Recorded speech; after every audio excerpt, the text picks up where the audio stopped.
రెండోసారి అధికారంలోకి వచ్చిన తర్వాత కూడా మళ్ళీ 1,00,000 రూపాయలు మాఫీ చేస్తామని చెప్పి 5 సంవత్సరాల కాలంలో సరిగ్గా ఎన్నికల ముందు కొద్దిపాటి నిధులు విడుదల చేసి చేతులు దులుపుకున్నారు. దీనివల్ల రైతులు తీవ్రంగా నష్టపోయారు. వడ్డీ భారం పెరిగిపోవటం, పాత బకాయిలు తీరకపోవటం వలన బ్యాంకులు కొత్త రుణాలు ఇవ్వలేదు. వ్యవసాయానికి పెట్టుబడి అందక రైతులు వడ్డీ వ్యాపారుల దయాదాక్షిణ్యాలపై ఆధారపడి బతకాల్సిన దుస్థితి ఏర్పడింది.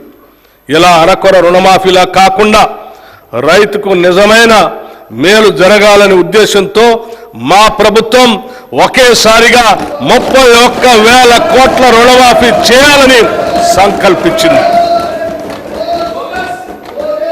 చేతగానమ్మకు మాటలు ఎక్కువ అన్నట్లు రుణమాఫీలో పూర్తిగా విఫలమైన గత ప్రభుత్వ నాయకులు మా చిత్తశుద్ధిని శంకిస్తూ ప్రజలను తప్పుదోవ పట్టించేందుకు శతవిధాలా ప్రయత్నించారు.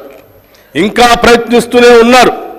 డిసెంబర్ 12, 2018 సంవత్సరం నుండి డిసెంబర్ 9, 2023 వరకు ఉన్న రుణాలన్నింటికీ రుణమాఫీ వర్తింపచేస్తూ అత్యంత సాహసోపేతమైన నిర్ణయం తీసుకున్నాం. తీవ్ర ఆర్థిక సంక్షోభంలో అధికారం అందుకున్న మేము తగిన ప్రణాళికతో పొదుపుతో ఇచ్చిన మాట ప్రకారం 2,00,000 రూపాయల రుణమాఫీకి అవసరమైన 31,000 కోట్ల రూపాయలు సమీకరించుకుంటున్నాం.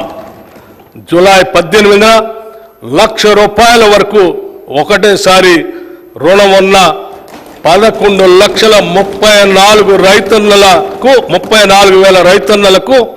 6,035 కోట్ల రూపాయలు రుణమాఫీ మొత్తాన్ని వారి ఖాతాల్లో ఒకేసారి జమ చేశాం. 2,00,000 రూపాయల వరకు రుణం ఉన్న మిగతా రైతులకు కూడా అతి త్వరలో రుణమాఫీ జరుగుతుంది. కాంగ్రెస్ మాట ఇస్తే శిలాశాసనమని రుణమాఫీ అమలుతో మరొక్కసారి రుజువైంది. ఈ రుణమాఫీతో తీవ్ర నిరాశలో ఉన్న రాష్ట్ర అన్నదాతల్లో భవిష్యత్తుపై తిరిగి ఆశలు చిగురించాయి. వారి సంబరాలు అంబరాన్ని అంటాయి. ఇక ముందు కూడా రైతు పక్షాన మా ప్రభుత్వం సదా